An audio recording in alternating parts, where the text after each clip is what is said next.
Amables televidentes, arrancó el Telematutino 11, como siempre, agradecidos del apoyo que ustedes nos brindan y de contar con una audiencia así, de gente tan inteligente. Buenos días a todos, que el Señor los bendiga. Buenos días, Jacqueline Morel. Hola Ramón, buenos días, muy buenos días República Dominicana. Comienza Telematutino 11, qué bueno que ya es jueves 13 de julio. Como siempre, la invitación a que estén con nosotros en esta mañana. Hoy, además de nuestros comentarios, vamos a tener la participación de la licenciada Farideh Raful, quien es la senadora del Distrito Nacional del Partido Revolucionario Moderno. Así que les invitamos a que nos acompañen. Hoy también estamos de fiesta aquí en Telematutino 11, en el estudio. Cámara, enfoquen. Enfoquen ahí a Camilo, démele un camarazo. Uno de nuestros más queridos colaboradores.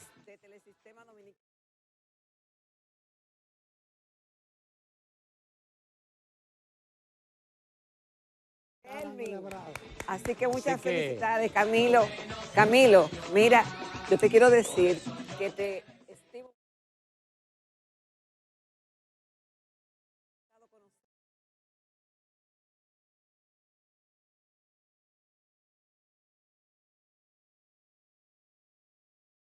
El resto del día. Camilo es maravilloso, es un colaborador maravilloso, un gran amigo y qué bueno que esté con nosotros aquí en Telematutino, un gran soporte del programa.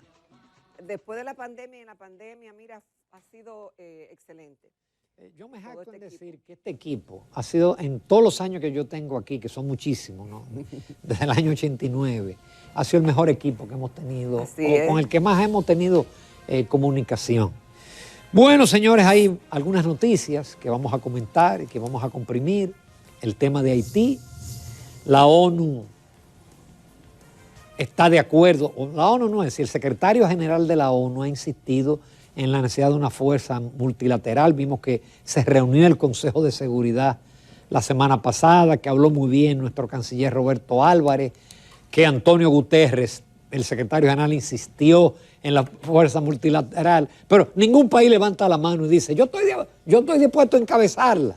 Se queda todo el mundo callado. Eso es como cuando el profesor decía, tal y tal cosa, ¿quién responde? Y nadie levantaba la mano. Entonces, eso está pasando en la ONU. Nadie quiere asumir la jefatura de una fuerza multilateral, que es la única forma de que por lo menos se pacifique. Eso es el primer paso, ¿no? Eso ya no resuelve lo de Haití. Lo de Haití es un embrollo muy grande, porque hay que ellos se pongan de acuerdo en un gobierno. Eso es dificilísimo. Junte dos haitianos y va a tener 4 opiniones diferentes. Pero lograron un gobierno legítimo y a ese país hay que inyectarle mucho dinero. Mucho dinero. Hay que inyectarle a Haití, señores. Bueno, hay que inyectarle mucho dinero, muchos rezos, muchas ganas, Ramón, y mucho de todo.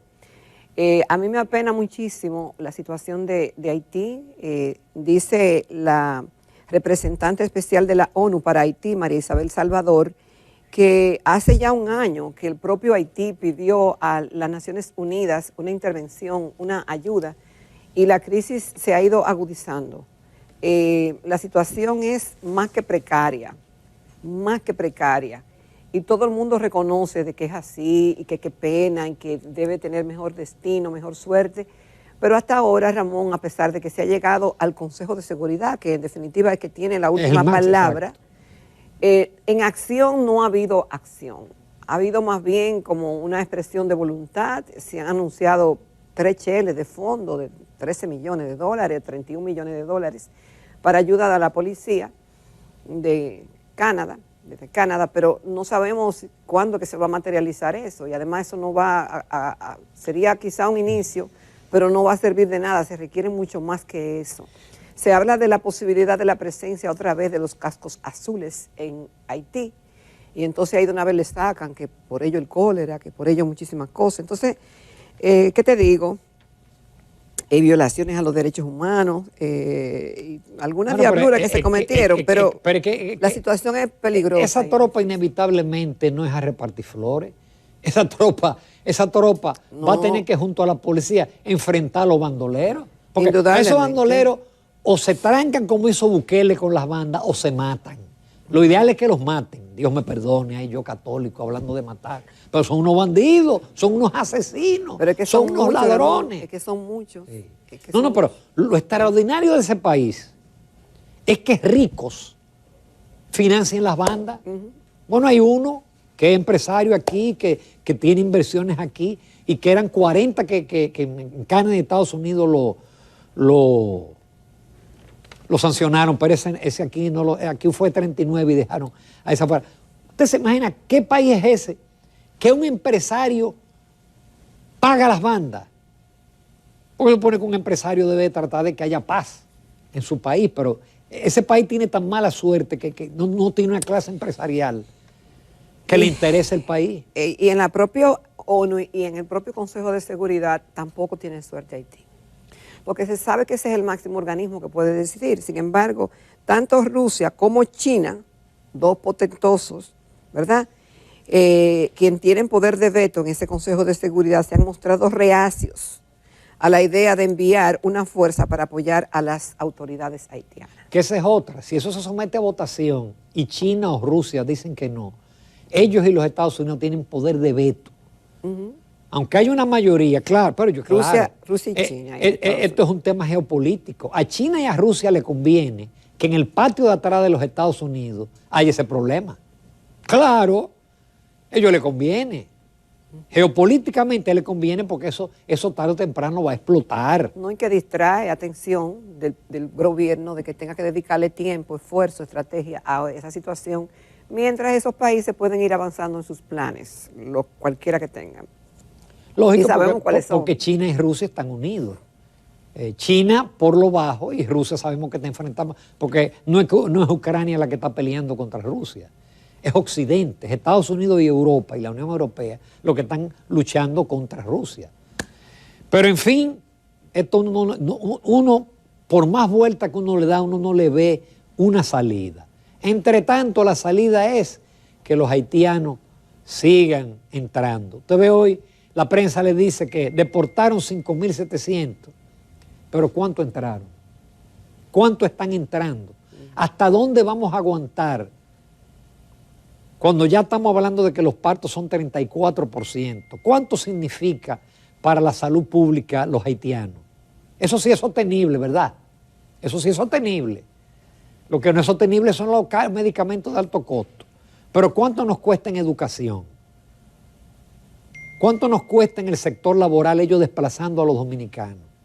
Además, ¿cuánto nos cuesta en el daño al medio ambiente? El daño al medio ambiente, porque además de eso... ¿Cuánto nos cuesta, Ramón, en la transformación? Y si tú se quiere, la influencia cultural que Claro. tienen otros nacionales en lo que es la República Dominicana, su idiosincrasia, su cultura, sus valores, su soberanía, cómo quedamos ante el mundo y ante nosotros mismos, y respetar las leyes que obviamente no se están respetando.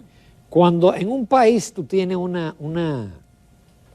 minoría que se convierte en mayoría, tú tienes problemas sociales. Por ejemplo, los conflictos que vivió Francia en días pasados porque mataron a un muchacho argelino, no fueron los franceses que se tiraron a la calle, fueron musulmanes, porque hay comunidades que se integran. Por ejemplo, el dominicano se integra a donde va a vivir. Y se integra tanto que ya nosotros tenemos alcaldes y tenemos representantes en los Estados Unidos porque el dominicano se integra. Ahora, el haitiano no se integra.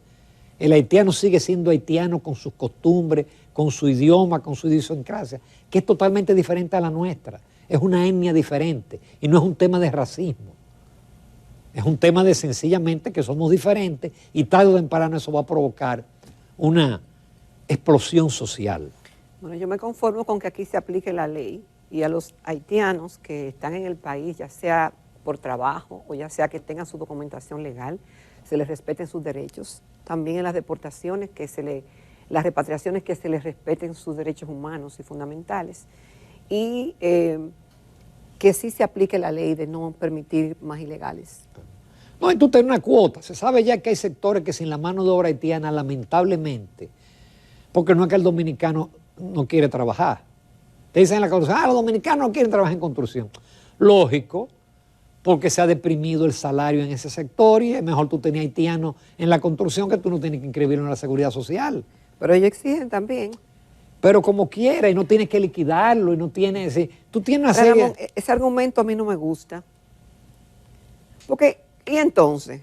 Es decir, porque no hayan trabajadores para la caña dominicano o para la construcción dominicano o para la agricultura dominicano, entonces tenemos que permitir una ilegalidad que va en contra de nuestras leyes y en contra de los enunciados y las prédicas de nuestro presidente de la República y de nuestros más altos funcionarios. Recuerda que... Entonces, eso a mí no me hace sentido. Recuerda que Interior y Policía dio un plazo de 3 meses para que fueran legalizables. Ahora, si usted lo saca de la construcción, sencillamente va a aumentar los salarios y los dominicanos van a trabajar. Porque hubo una época, cuando yo era ingeniero hace 20 años, los haitianos nada más eran peones, pero los albañiles, los electricistas, los que ponen azulejos, eran dominicanos. Ahora, en la medida que los salarios no aumentaron a la velocidad que tenían que aumentar, entonces esa mano de obra viene y te trabaja por lo que sea. Mira, Ramón, hace años yo hice un reportaje sobre Haití y su situación, y uno de mis entrevistados fue Casals Victoria, ¿tú te acuerdas? Sí. Que hablaba mucho de ese tema haitiano, y en ese momento, y yo estoy hablando de más de 10 años atrás, o 15 años quizás atrás, él decía que era preferible que hubiera una depresión, aunque sea momentánea, de esos sectores que dependían de la mano de obra haitiana, porque lo que vendría sería peor. Y lo estamos viendo. Estamos viendo. Estamos teniendo una invasión pacífica hasta ahora, en cierta forma, porque cada vez más son los haitianos que cometen actos delictivos. Antes no era así, pero mientras la presencia aumenta, ellos se empoderan más como grupo. Obviamente que participarán en todo, incluyendo en actos que riñen con la ley. Entonces, no sé, el gobierno tendrá que endurecer. Tú tienes una desgracia, Jacqueline, que el mercado laboral ya no da. Es decir, la construcción, y entonces ya usted ve que ellos todos los fruteros son haitianos. Usted ve niños haitianos limpiando vidrios en las esquinas. ¿Qué va a hacer ese niño mañana? Un delincuente. Porque ese niño no está estudiando y no está trabajando. ¿Qué camino le queda? Ese delincuente. Buscársela, tal vez no necesariamente todos los que están en la calle son delincuentes. A algunos les falta ese acompañamiento familiar, o le falta un acompañamiento de parte gubernamental. Pero eso no lo hay ni lo va a haber, Jacqueline. Pero no todos son... Ese muchacho no va a llegar adulto limpiando vidrio. Algo él va a hacer para sobrevivir. Y especialmente si no encuentra, ya el mercado, vamos a llamarlo formal, no da abasto. Por ejemplo, ahora en este momento que la construcción se ha deprimido, hay muchísimos haitianos desempleados. ¿Qué están haciendo? Bueno, vendiendo cosas en las esquinas, vendiendo fruta, vendiendo de todo. Usted tiene ya haitianas pidiendo muchas dinero. Domésticas, mucha gente tiene haitianos en sus hogares como domésticas, y están también en seguridad, como guardianes, como le decimos aquí, guachimanes. Bueno. No, y en los proyectos turísticos son los que cortan la grama, son los que limpian la piscina, son los que... En fin, pero eso tarde o temprano va a provocar una explosión social. La Cámara de Diputados va a conocer el próximo martes el informe de la comisión para definir si lleva o no a juicio político al Pleno de la Cámara de Cuentas. Hay un tema de votos, porque se requiere las 2/3 partes de los votos para que eso pase entonces al Senado, que es quien está llamado a hacer el juicio político. Se tira el numerito y se dice, bueno, que de 190 diputados se necesitan 122 y el PRM solamente tiene 98. Pero hay una cuestión que es el quórum. Si el quórum baja, porque no es verdad que siempre van a estar los 190 diputados, si el quórum baja, entonces se requiere menos diputados. Yo estoy convencido que eso va a pasar, que ese juicio va para el Senado y que van a ser destituidos los miembros de la Cámara de Cuentas. Ahora, Ramón, yo no entiendo a la oposición. Bueno, ¿cómo que yo no entiendo? Yo sí entiendo. Son políticos. Y aquí se retratan con sus actuaciones. ¿Quién comenzó? ¿Qué partido fue que denunció que había irregularidades en la Cámara de Cuentas? Si la memoria no me falla, fue el partido Fuerza del Pueblo, a través de su senador Dionis Sánchez y a través del senador Iván Lorenzo, que dijeron por separado que habían irregularidades en la Cámara de Cuentas, que miembros de esa institución se habían reunido con los presidentes de la Cámara de la Alta y la Baja. Las tres damas del Pleno se reunieron con Pacheco y con Estrella. Exacto. Ellos negaron que fue hablar de conflicto y se quedaron callados mucho tiempo. Es cierto que Iván Lorenzo y que nuestro amigo Dionis Sánchez revelaron qué fue lo que pasó. Porque todo comenzó con un tema de acoso sexual. Pero ellos hablaron de irregularidades. Yo hice la tarea esta mañana y busqué las declaraciones de dos personas que yo le tengo cierta cariño porque vienen mucho al programa, y el tema que ellos fueron los que hicieron esa denuncia y que decían como que los mismos funcionarios, con los mismos miembros de la Cámara de Cuentas se reunían con funcionarios del gobierno, y una serie de denuncias de que llamaba la atención de lo que estaba ocurriendo ahí. Entonces, yo no comprendo cómo es que ahora, después que ha ocurrido esto, que se hacen más denuncias, que se hace una comisión, justamente motivado por todo lo que se publicó y que ellos mismos hicieron que se difundiera, esos dos partidos, tanto el PLD como la Fuerza del Pueblo. Entonces viene la comisión, dice que hay varias irregularidades y que procede un juicio político y la sustitución de sus miembros. Porque lo que pareciera que quería estratégicamente esos partidos políticos de oposición era que se cambiara la Junta, la Cámara de Cuentas, algunos miembros. Entonces, los políticos deben ser coherentes. Pero en todo esto, Jacqueline, hay razones políticas. ¿Por qué el PRM quiere el juicio? ¿Y por qué antes la Fuerza del Pueblo y el PLD quería el PRM quiere sustituirlo a todos y como ellos tienen mayoría, le va a ser más fácil. Ahora tienen un año, Ramón, es por un año que lo van a sustituir. Porque sí, teóricamente. No, según la ley, me decía un amigo entendido en la materia ¿Qué completar el periodo? Que es completar el periodo. Entonces, no sé si encontraron elementos. Lo que pasa ahí que han salido demasiadas cosas y reveladas por los propios miembros de la Cámara de Cuentas, que ameritan que, caramba, lamentablemente... va a ser interesantísimo porque inclusive eso va a ser televisado. Y vamos a ver entonces realmente qué ha pasado ahí. Yo te voy a decir que tal vez no llegue a eso, porque algunos juristas dicen que no procede. Hoy la prensa reseña que algunos reputados juristas dicen que no procede ese juicio político a la Cámara de Cuentas, con sus argumentos legales. Lo cierto es que algunos recomiendan también que renuncien antes de llegar a un juicio político. Los que manejan la ley son los legisladores. Si los legisladores deciden hacer juicio político, no vale declaración de cualquier abogado, por más constitucionalista que sea. Mira, por otro lado, señores, este país está sufriendo una pela de apagones y un tema de falta de agua. Hay barrios que hace 2 semanas que no les llega el agua. 2. Y 3 semanas que no le llega el agua. Meses, Ramón. Hay sectores que hace 4 meses no le llega el agua. Mira, yo lo viví ayer en mi hogar, que yo tuve 6 horas sin energía. Y cuando yo llamaba, lo que me decían era una contestadora que hay problemas en las redes. Mentira. Están administrando. Pero en mi casa, por Bellavista, hace 1 semana que no entra agua. Parece que el encargado de abrir la llave se olvidó. Y lógicamente el que vive en una casa individual con una cisterna pequeña, ya hace 3 días que en mi casa es con jarrito que yo me estoy bañando. Entonces, tú dices, esa es una zona donde pagamos el agua, pagamos la luz cara, porque a mí la luz me sube todos los meses. Y vivimos 2 personas y no estamos el fin de semana ahí. Óyeme, y mi factura es de 20,000 pesos. Pero tengo que tener una planta ahí llena de combustible. Y ahora voy a tener que pedir un camión de agua hoy porque ya no aguantamos.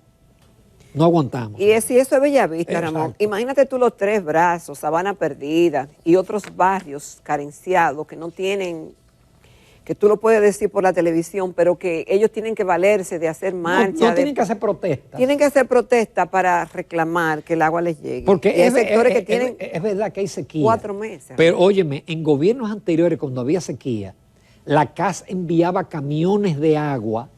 Porque un camión de agua te cuesta 2,000 pesos. Enviaban camiones de agua a los barrios y le llevaban el líquido a la gente y la gente con su cubeta, pero ya ahora no. Finalmente, señores, yo quiero compartir unos datos porque lo tratamos en la entrevista ayer con Iván García, el tema de que los precios no han bajado, sino que los precios han subido. En mi artículo de hoy, que se titula Inflación baja, pero los precios siguen por las nubes, es verdad que la inflación es 4. El Banco Central logró su meta. Pero fíjense lo que ha ocurrido con una serie de alimentos, por ejemplo. Los alimentos y bebidas alcohólicas entre junio de este año y el del año pasado aumentaron 5.4. La harina de trigo, 13%. Los espaguetis, 9%. La carne de cerdo, 7%. La leche en polvo, 9%. El plátano aumentó, 20%. La naranja, 25%. La yuca, 31%. Y me detengo ahí. Es decir, los precios no se han detenido. La inflación bajó, pero los precios siguen y por eso es que la gente se queja porque no le alcanza el dinero. La canasta del primer quintil está en 26,000 pesos y el mayor salario, el de las grandes empresas, es 24,000 pesos. Así es, Ramón. Mira, un distinguido televidente, que me voy a reservar el nombre, pero yo te lo voy a señalar aquí. No es ese. Dice, en la ausencia de una ley no puede impedir el ejercicio de una prerrogativa constitucional. Los reglamentos de las cámaras son materialmente normas dictadas en ejecución directa de la Constitución y regulan esos asuntos como los mecanismos de control de cada cámara. En verdad, esa presión de una ley de control legislativo es innecesaria, está en la Constitución.